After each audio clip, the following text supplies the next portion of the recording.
Hey listeners, we're nearing the end of our 15th anniversary fundraising campaign, and we need your help to meet our goal. This campaign offers you a chance to win a unique food and music experience in one of the most exciting cities in America. Here's how it works. Donate to HRN and you'll be entered to win dinner for two and 2 tickets to a concert in one of 8 amazing cities: New York, Los Angeles, Philadelphia, Nashville, Las Vegas, Charleston, Ardmore, Pennsylvania, and Asheville. All donations support our work educating food system storytellers. And when you donate, you can choose one of those cities and you'll be entered to win dinner and 2 tickets to a show.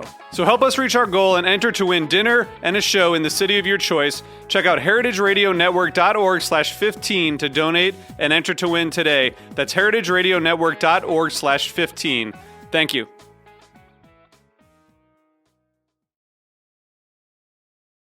Today's program is brought to you by Route 11 potato chips. Made with a secret recipe and superior ingredients, their mission is to make an outstanding product in a safe and clean environment. For more information, visit rt11.com. Hey, what's up? This is Jack Inslee, host of Full Service Radio. You're listening to Heritage Radio Network, broadcasting live from Bushwick, Brooklyn. If you like this show, visit heritageradionetwork.org for thousands more.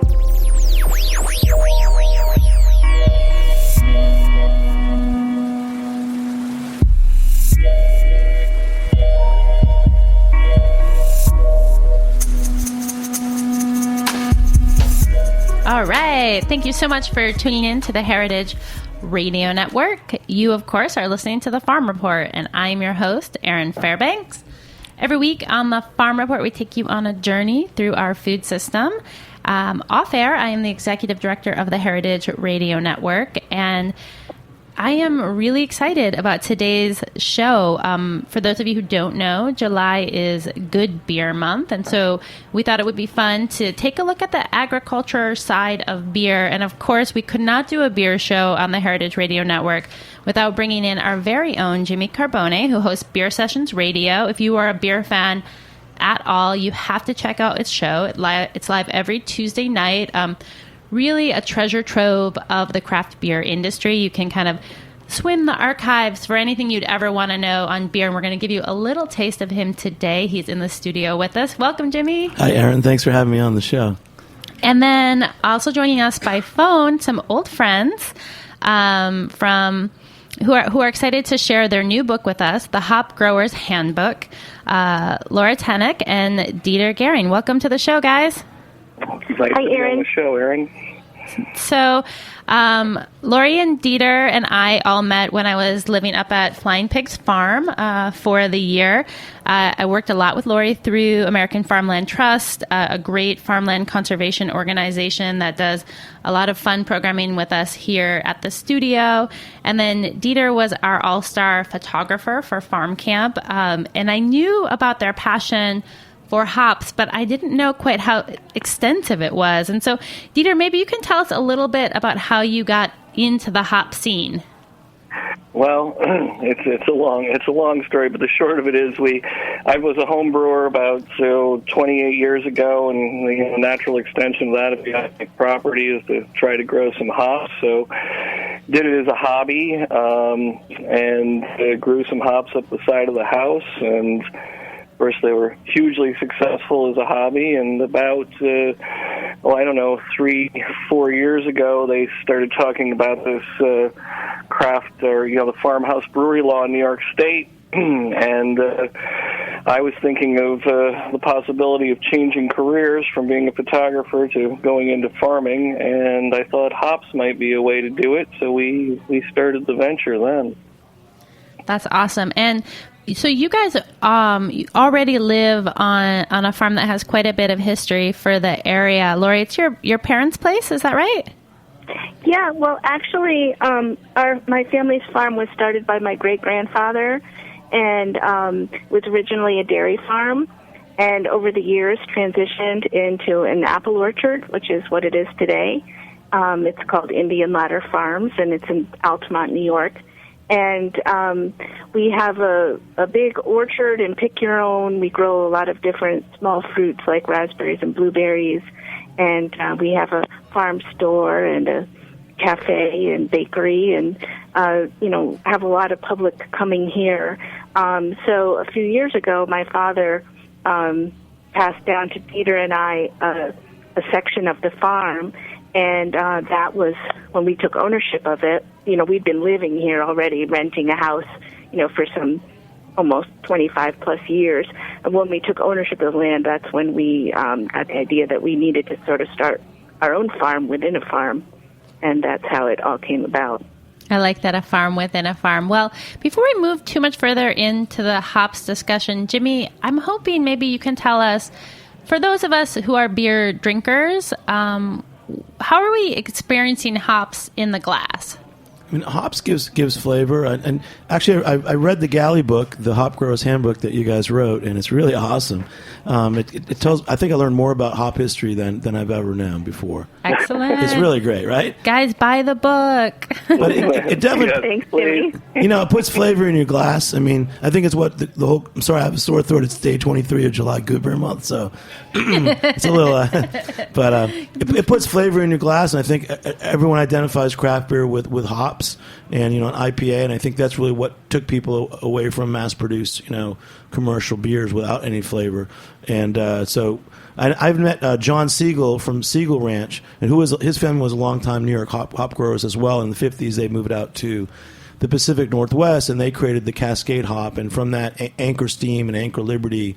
So it's like the roots of the whole craft beer, really, even though the hops were growing in the Pacific Northwest, the hop growers were from New York. So it's you can trace everything back to New York, and I think this is really exciting to have you guys with this new book. Of course, we as New Yorkers love any story that begins with us. Well, Jimmy, also maybe you can give us a little context around the farm brewery law. Kind of what did that mean for the craft beer movement in New York State?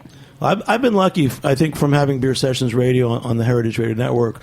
I sat on the governor's, it's like the New York State craft beer working group with the Secretary of Department of Agriculture and Markets, and I went up to Albany a couple of times, and it's really amazing just to see, the focus that, wow, if we think of beer as an agricultural product as well as wine and cider and spirits, we can help upstate, we can help farmers. And just in terms of flavor, like that's what I care about. Anyone who's making beer with New York State ingredients is making a better beer. I think they're being challenged to put something better in the glass, and I'm seeing that translate to more people. There's more breweries opening with a farm brewery license, and there's more people that want to drink, real local beers. I think it's awesome using beer to stimulate the economy. Well, Lori, one of the things that you talk about in the book is really kind of the history of hops. Now, you take us way back to the Middle Ages, and so we're probably not going to cover all that ground in the show today, but maybe if you can nest us here in North America, because my understanding is that we used to, in the Northeast here, be really the center of the hop production for the country and maybe the world, but that's not the case today. So maybe give us a little sense of the hop scene over the last, I would say, let's put some boundaries around 150 years.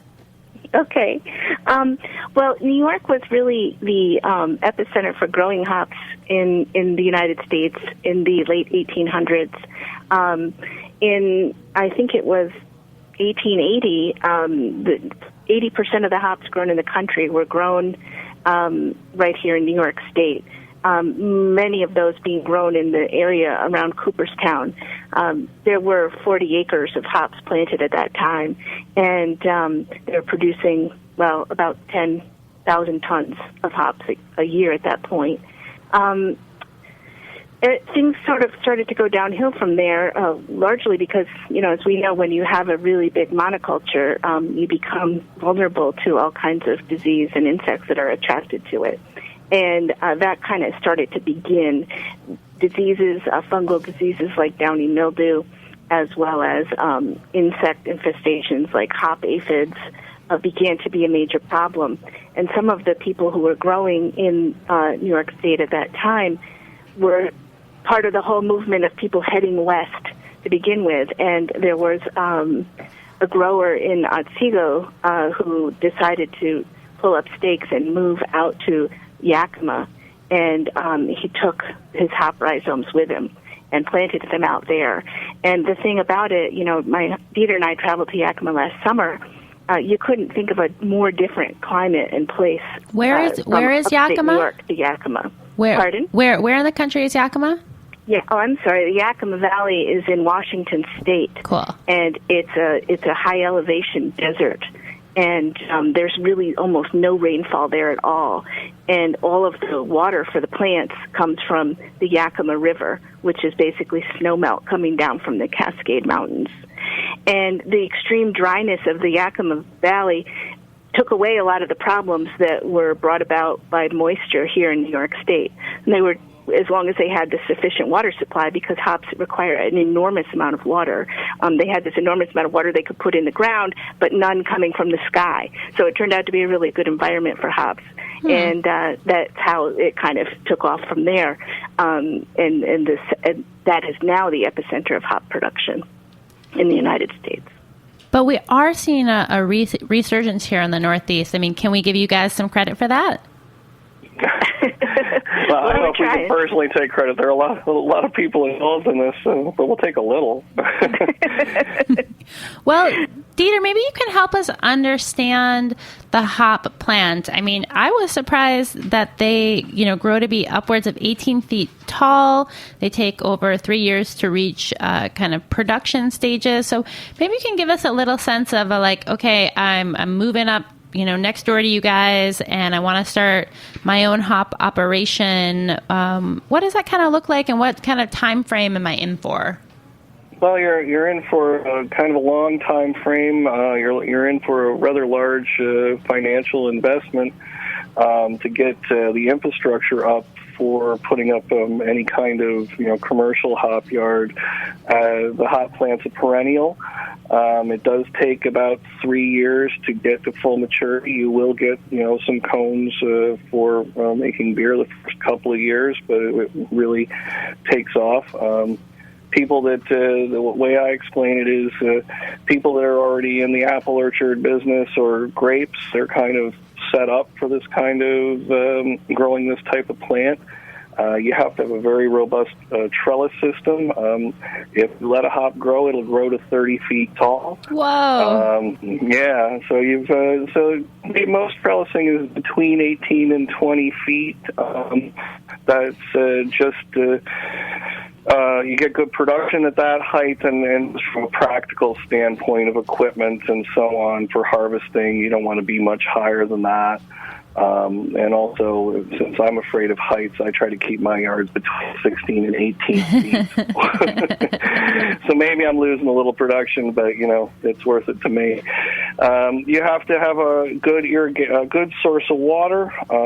Like Lori said, they require a tremendous amount of water. I mean, they want 1.5 inches of rain a week.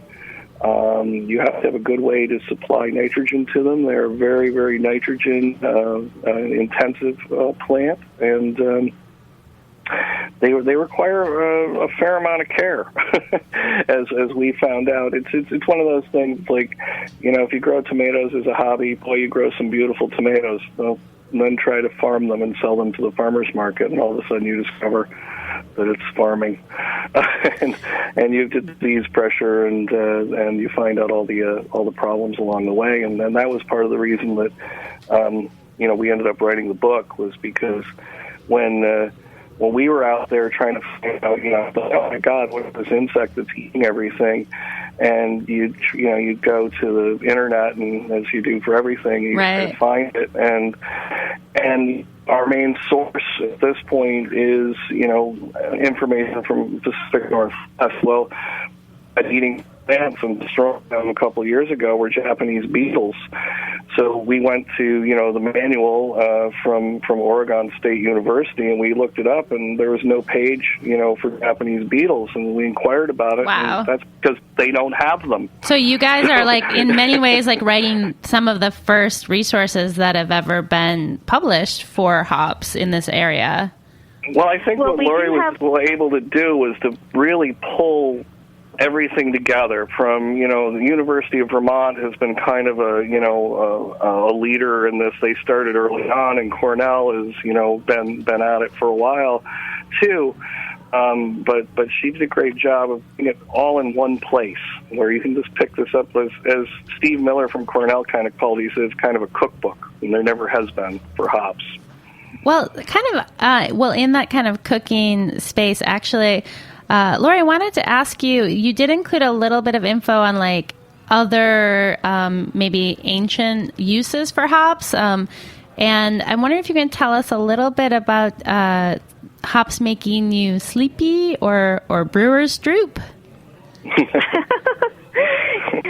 well, hops were originally not used in beer way back when in the, ancient times. They were a medicinal wild plant, and they were used.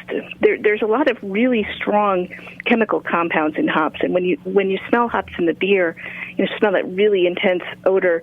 Well, that's sort of demonstrative of all of the intense chemicals that are in there.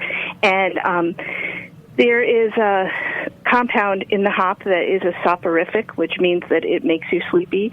It has been traditionally used to help with insomnia over like and some of the earliest references to hops are in medicinal books that were written in like monasteries and so on about the various things you can use hops for.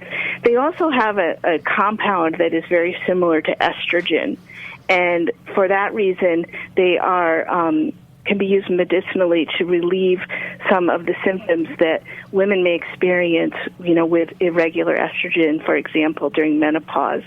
And another thing is because of estrogen, I don't know if anybody has heard the folk remedy for when you're breastfeeding to make milk come down for the baby to nurse is for the nursing mother to drink a beer, and that helps the milk flow. And that's because of this estrogen-type compound in the hops. That's the effect that it has. All of those are desirable effects, and it can, in men, have undesirable effects that may result from too much estrogen-like substances. And there is a theory that too much exposure to some of these compounds in hops can cause impotence in men. There was also a theory that most of the people when hops used to be picked by hand, the overwhelming majority of the pickers were women and children. The thinking was that men avoided that activity directly because it would cause them to grow breasts. What? Now, I'm not sure if all this is actually true, but this is some of the folklore and things that I found during the research for the book. But not something we need to worry about drinking beer, right? Well, I think alcohol also plays a role in at least some of these problems. So it's hard to dissect with the hops or the alcohol at a certain stage, I guess. No, that makes sense. Well, Jimmy, I'm wondering, when we're thinking about, the ingredients of beer, it's pretty simple: water, hops, and some type of malted barley, more or less, and then maybe a few other components for different types of beer. And I know that when we're thinking about things from an agriculture standpoint, hops definitely have gotten a lot of attention in the ag conversation, especially with this renaissance here in the Northeast. But as a kind of, cash crop or percentage of volume, maybe can you orient us, like, how do we think about hops when we're making a beer? Is it like equal parts barley, hop, water, or how much hop is in a beer? I think that from my understanding, hops are like the spice trade. They're worth a lot and they give a lot of flavor, and the price goes up. I think that in terms of the actual quantities of ingredients, it's really water and the barley or the other grains. So that's really where the real need is. I know, like with June Russell and the Regional Grains Project, and a lot of what's going on in New York State is just even try to figure out what grains are going to grow well in New York State, to make beer and spirits is a bigger issue. So the hops are kind of an easy thing to tackle, and I know that like Steve Miller at Cornell, they've been doing that for a while. So I think you can go out and plant like a half acre of hops and do fairly well with that. And then you really need to getting into. I think a big question for these guys is, is anyone now in New York State making any hop harvesting equipment? Because that seemed to be the holdup. Because once you get to a certain scale, like there's some cool things in this book about people that used to go up to the hop country for working vacations and harvest hops and then drink at night. So this hop culture is really cool. Like in southern France, you would have students from Paris go down and harvest grapes, and I would love to see that come back. Get all the students from New York and go up and harvest hops. But yeah, so hops it's like the spice. Okay. And we've had on Joe and Dennis Fisher, they're homebrewers in Maine. They wrote a great book called Homebrewer's Garden, and they were actually growing other things like dandelion that provide a similar flavor or bitterness that working people, farmers have used over the years, because at one point hops were for the nobility or they were taxed. So there's other things you can use to provide flavor and spice. So, Dieter, kind of on that note, when we're looking at infrastructure for hop production, what is the lay of the land, and have you noticed changes over the years? Yeah, hop picking is laborious, and the hops themselves have these things on the vines. They're called trichomes, and they scratch you. And if you look at any of the old pictures of hop picking from the 1800s, they're all wearing long sleeves and hats and stuff. And you have to remember, this is August and September in upstate New York. It's hot, but they're covered up because you get what's called the kiss of the hop on you, and it leaves a big scratch on you. So the hand picking is difficult, and as we found out, once you get up to this size, you have hop parties every year, and you get a keg beer and your friends come over and pick hops. But one hop plant is about 40 pounds, and it takes about 1 man-hour to pick it. So if you're at 1,000 plants, after a couple of years, you don't have enough friends to come over anymore. So you have to go mechanization, and unfortunately, because of the economy of scale, the Pacific Northwest has all the hop picking equipment, and their machines are they're gigantic. They're like $1 million, and they take up an entire interior of a gigantic warehouse building. And so we were sort of in a problem here in New York State, where there were a few people making, trying their hand at making some small pickers and stuff. And UVM got some grant money to design a picking machine. But ultimately, we needed to get the equipment from Europe, and we just took delivery this past January of what's called a Wolf harvester. Unfortunately, they don't make these machines anymore, so we had to go through a broker and get a used machine. And anybody of any size at this point is really buying one. In fact, in New York State, I think we're up to 16 machines. And what we're offering now at our farm, because there are a lot of people in the same boat, we're becoming this year a regional hop picking facility.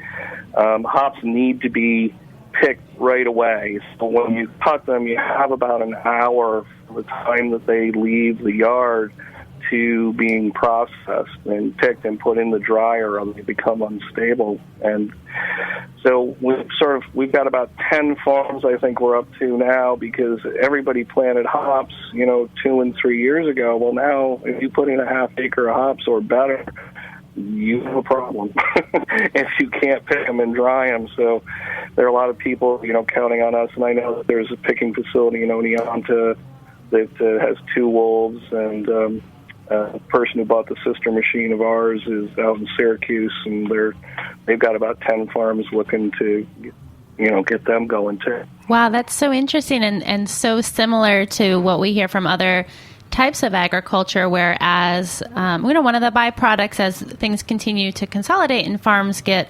larger, that it doesn't make sense for companies to be producing machines for small scale facilities, for small harvesting. And I know so many farmers, in particular vegetable farmers, who really get creative with producing their own machinery or adapting other things or creating their own tools and adding to their skill sets as kind of like welders and small machinists. It's really wild.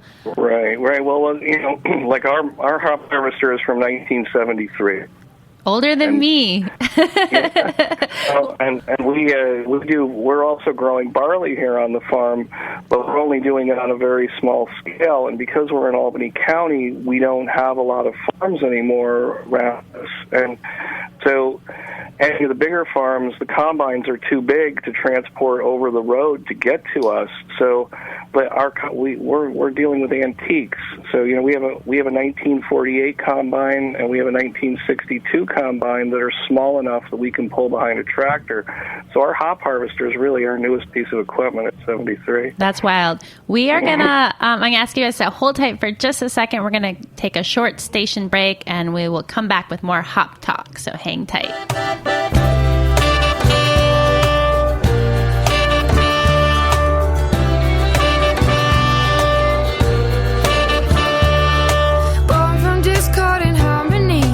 Raised by the rays of the falling sun, cruel that rage of our true Cupid makes life the killer of the mighty python.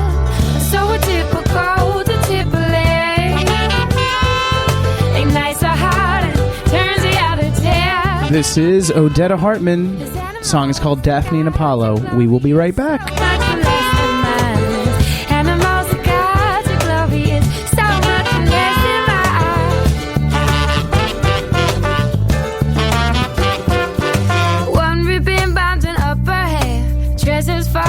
Shoulders and low to have anything to do with men. Love pierced Apollo surrenders. And so I typical to Tripoli. Hi, I'm Harold McGee. HeritageRadioNetwork.org is a non-profit organization, which means they depend on the support of listeners like you and like me. The best way you can support this program and others like it is to visit HeritageRadioNetwork.org, as I have, and click the donate button to become a member today, as I have. Thanks for listening, and thanks for your support. But she moves more swiftly than the light breeze, and she moves more. All right, we are back. Harold McGee is just the coolest guy. I'm such a fan. If you have not read his book on food and cooking, stop what you're doing. Go on to the internet. First, of course, purchase the Hop Grower's Handbook by Lori and Dieter. But right after that, on food and cooking is an essential in anyone's home kitchen. Well, I want to talk, Dieter, you kind of touched on this before the break about the volatility of hops after harvest. So most hops don't go fresh into beer. There's a whole nother set of things that happen after the harvest. And can you walk us through that? There's hops are used in two forms. After they're dried, which is basically what you're doing is you're stabilizing the hop and the lupulin inside, which is really what the brewers want. It's the brewer's gold. And then in most cases, it's baled at that point, so it's compressed, but not too tight as to not, damage the lupulin. And then it's put into cold storage. And some brewers use hops as whole cones, and in fact, if Sierra Nevada, they still do only whole cone brewing. But most modern brewing equipment, especially on smaller scale for craft brewers, is designed to use pellets. So you need to pelletize, which is another step in the process, which we are not doing this year. We're farming that out to another place that will do all our pelletizing for us. What pelletizing does is it makes it look, like, if you've ever had a rabbit or a guinea pig, the feed you feed that, it makes it look kind of like those kind of pellets. And when they're put into Mylar bags and they're vacuum flushed, it makes them much more stable and easier to use for the brewer. So that's yet another step that needs to be established in New York State. We have about, I think, 4 pelletizing facilities at this point around the state. So, and Jimmy, on the kind of beer making end of things, what are you hearing from brewers about how they want their hops? Well, we've been lucky the last few years with the New York City Beer Week. Like Kelly Taylor, who's the president of the New York City Brewers Guild, they've really gotten behind doing this year was a state malt and state hop beer, smash beer. So that's really it's encouraging the brewers to work with the local ingredients. And exactly what Dieter said is that they're used to working with hop pellets, but when you're getting these fresh hops in, or even other hops from New York State that might be processed differently. the batch for them takes a little more care. I think it makes a better beer, and I think there's nothing wrong with taking a little more time. It's not as profitable. I think that breweries are set up to kind of knock out product, right. But I think that anything that forces them to stop and take a little more time with the product does make a better beer. So I think that by using any local ingredients or the wet hops, it's more challenging, but I think that everyone wants that beer and will pay more. So it's kind of like when you go to the farmer's market in the middle of the summer and the recipe calls for 1 tomato, but there's like 18 different kinds of tomatoes and 18 different sizes. So you, as a cook following a recipe, have to take a moment to like make some editorial decisions there. Yeah, I mean, it's sure different than just an industrially canned tomato sauce that they always have the same tomatoes. Everything's looking the same. Well, one of the things that came up in the book is kind of talking about the quote in quotes new normal of climate and kind of what growing season looks like. And we think about sunshine and rainfall and the variation in heat and the kind of length of growing seasons. And I want to talk a little bit about that, but I want to kind of frame it in this context. One of the things that I find so interesting about the craft beer movement is the brewers, the drinkers, the people kind of leading this movement become de facto environmentalists. As we said earlier in the show, if the primary ingredients of beer are hops and barley and water, obviously having a really clean, safe water source is a concern for brewers, in addition to dealing very directly in these agriculture products. So, Lori, maybe you can talk to us a little bit about what you guys have seen, having been in the same location for a couple of decades at this point, with regards to kind of climate and how you think that being a beer maker, a beer drinker, and now a hop grower has informed your thinking with regards to the environment. Well, we, of course, Dieter and I have always been strong environmentalists.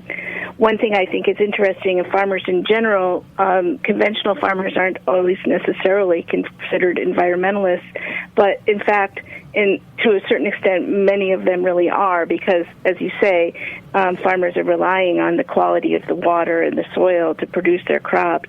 The other thing I think is interesting is, some of the more conservative conventional farmers, many of their peers may be climate change deniers, but you often don't see that amongst the farmers themselves because they are so closely tracking the weather. It's quite clear to them that the climate is in fact changing.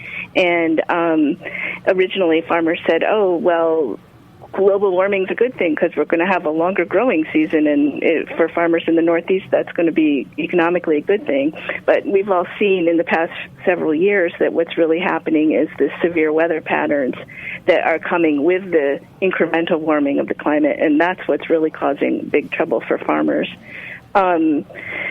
One advantage we have in the Northeast in terms of water is we have a lot of it, whereas agriculture in the West is suffering from a drought. And hop growers in the arid regions are relying on snow melt and to water their crops, as I mentioned earlier. And as the snow stops falling, it ultimately stops melting, and they're looking at, where are they going to get their water from.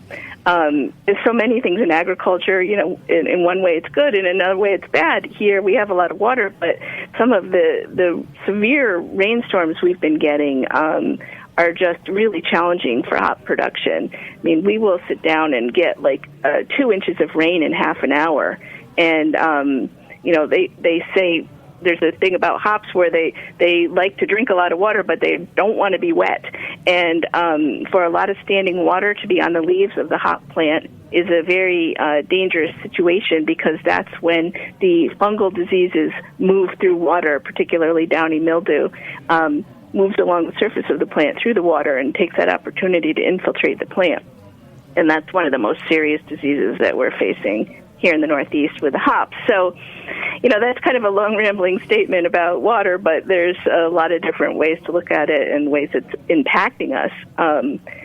I certainly, when people plant hops, because they are a permanent crop, they do require so much water, you really need to make sure that you have a very strong and ample source of water, whether it's a pond or whether it's groundwater, something that's constantly replenishing.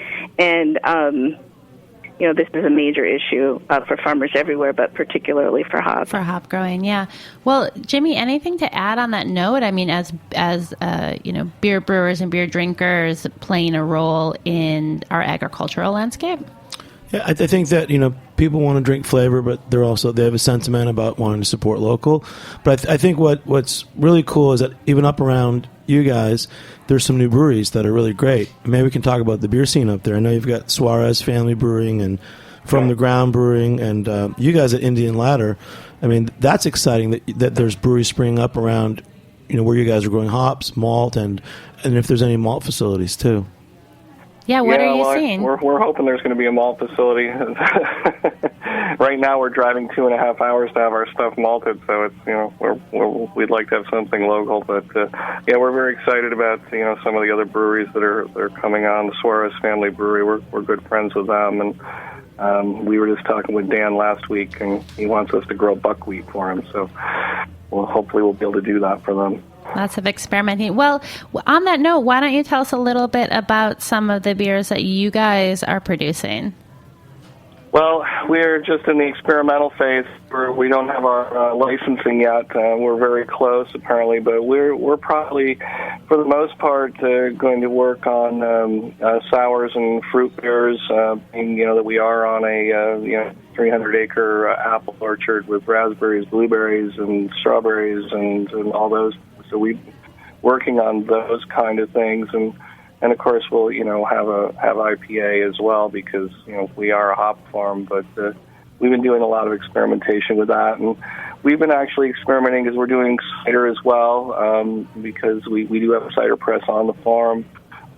So we've been experimenting with some barrel-aged ciders and some dry hopping of ciders and adding blueberries to ciders. So we're very excited when we can actually sell some of these products to the public. I think what the test batches have been being very well received, so we're very excited. So maybe something to look forward to if we come up your way to help with the hop harvest. That's right. That's right. Well, we just have a few minutes left, and I want to kind of round out the discussion, taking us way out and talking a little bit about policy and how I think there's been some really interesting things coming out of the governor's office with regards to incentivizing and promoting the craft beer movement. And I'm wondering if, maybe starting with you, Jimmy, you could talk a little bit about what that state level support has meant for the craft beer community. I mean, number one, it's just been they streamlined the state liquor authority, which was long overdue. A lot of the rules went back to the end of Prohibition, and the current administration has just gone and cleaned up a lot of outdated rules and regulations, and it's more streamlined. You can do a lot of license processing online. But number one, it's the farm brewery license. I mean, it's just an incentive to, and it's starting really low. The goals are I think you have to purchase 10% of your ingredients from New York State at this point, and there's targets that are going to be hit. But the incentive is, buy from New York State farms and farm products, and you can sell the products. And the rules are very liberal in terms of selling out of your brewery as a tasting room, and they've even modified it so a lot of just smaller microbreweries can now set up tap rooms within their brewery. So it's come a long way, but I think the goal is that everyone wants to drink local. There's room enough for a small brewery in every town and every community. In New York City, I think there could be a brew pub on every corner like there is a coffee bar. Yeah, no, I like that, and I do kind of the things that you're pointing out there as where it being kind of sounds super realistic in scope. It sounds like they had some people from the community at the table when they were drafting kind of what exactly this program was going to look like. Yeah, definitely. I mean, the New York State Brewers Association has taken the lead for a long time. It was Dave Kadaleski, who's in Syracuse with Empire, and they've grown, and they really had Albany's ear. And now Dave Kadaleski is also he's opening a brewery on a farm property as well.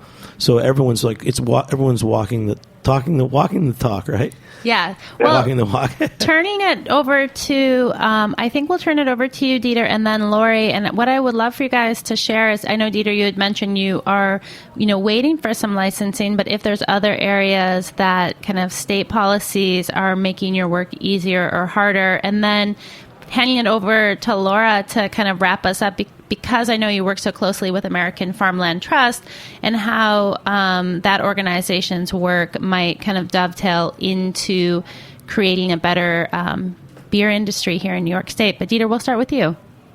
Well, the licensing as far as the state went very quickly. It was very easy.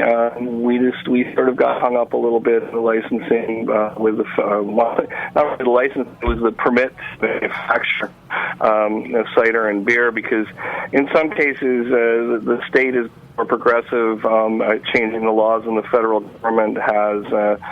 We were having an issue with the federal government doesn't like the idea of a cidery inside a brewery or a brewery inside of a cidery. So we've had to do some machinations on the farm here in order to kind of appease them, and that took many months. But I think we're through that phase, and so we're just basically waiting for that permit, and we'll walk it over to the SLA, and then I think we're good to go. Ooh, I can't wait. Yeah. But the state's been great, and it was really, we were just going to be a production hop farm, but value added products for a farm is where it's at, and what's the best value added product? It's beer and cider. Yeah, that sounds awesome. Well, Lori, we'll let you have the last word here.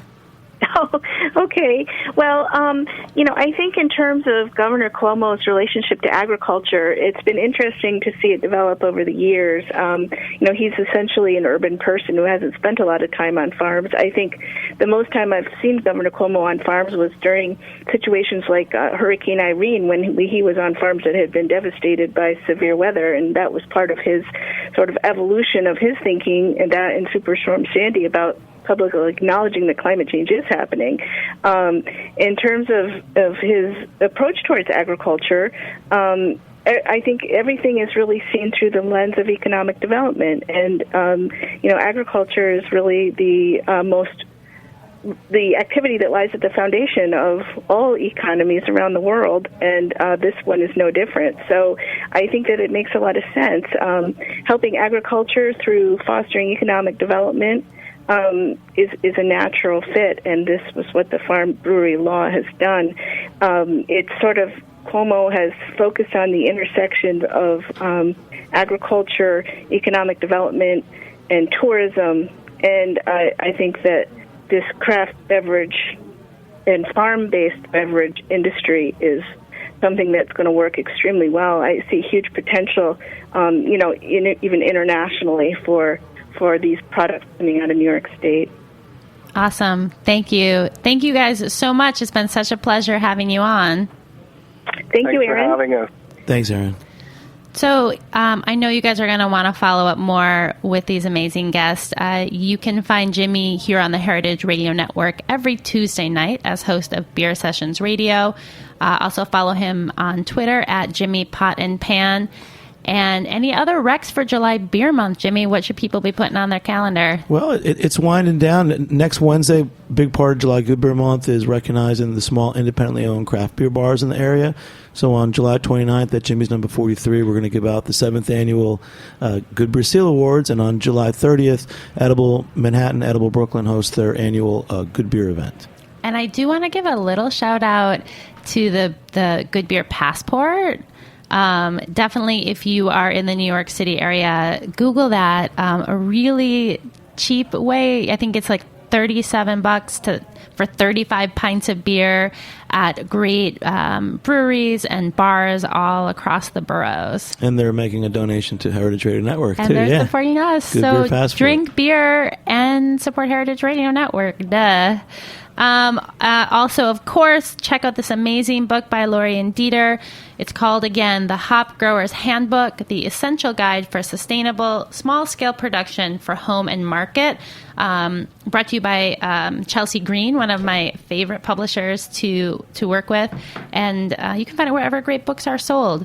Want to give a shout out to Jack in the booth, who's engineered my show today. If you didn't catch that, the music break was provided by Odetta Hartman. She's got a new album out. It is awesome. And of course, our theme song, as always, is by Obey City. Definitely check them, follow them on Twitter, and download their music. Thank you guys for tuning in. If you like what you heard, tell your friends. Subscribe to the show on iTunes. Definitely get in touch. You can tweet me directly. It's Aaron_Fairbanks. And stay tuned. Just after the show here, we have a little teaser clip with Chef Marco Canora and some amazing snack hacks. Checking out another great show on the Heritage Radio Network, The Food Scene. A little taste, and you get to find out what cacio pepe is. So hang tight. That's coming right up. There's so much misinformation out there, and everybody thinks that eating well needs to be surrounded with deprivation, and it's like, it's not deprivation at all. Like, I'm a fucking hedonist. Chef Marco Canora shares some snack hacks on episode 226 of The Food Scene, hosted by Michael Harlan Turkel. I love food. I eat food like crazy. I don't need to be hungry to eat food. It is just like a huge part of my life. And, you know, a lot of people are afraid of this idea of eating well because they think that you turn your back on all that stuff. And no, it doesn't mean you turn your back on loving food. It just means you have to educate yourself and think differently about it. So when you think of popcorn, do you instantly think, oh, that's fiber, that's going to clear me out? Yeah, you know, yes, I think about popcorn, and then I say, well, let's make sure I put the right fat on it, and let's make sure, you know, I'm getting a good quality popcorn that's not some kind of highly mass-produced GMO popcorn, and then it's great popcorn, and I'll grate some really good pecorino cheese on it and put a boatload of black pepper on it and put a big hunk of really good grass-fed butter on it and some nice sea salt. And, man, it's fucking delicious, decadent popcorn that I could eat a tub of it until I'm sick, and I'm not going to feel so bad about it, right? Because of you now, cacio e pepeing something is like a verb in our house. Right. We always have that hunk of pecorino. This was an excerpt from episode 226 of The Food Scene, hosted by Michael Harlan Turkel. Did you like it? The Food Scene episodes are available on our website or on iTunes. Dig in for more. This piece was brought to you by Bonnie Plants, bonnieplants.com. Thanks for listening to this program on heritageradionetwork.org. You can find all of our archived programs on our website or as podcasts in the iTunes Store by searching Heritage Radio Network. You can like us on Facebook and follow us on Twitter at heritage_radio. You can email us with questions anytime at info@heritageradionetwork.org. Heritage Radio Network is a 501c3 nonprofit. To donate and become a member, visit our website today. Thanks for listening.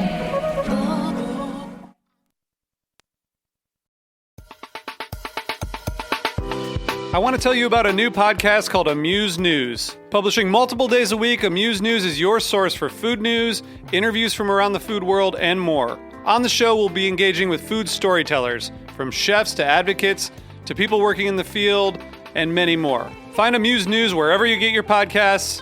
Amuse News is a destination for everyone who's looking for a new, insightful look into the world of food.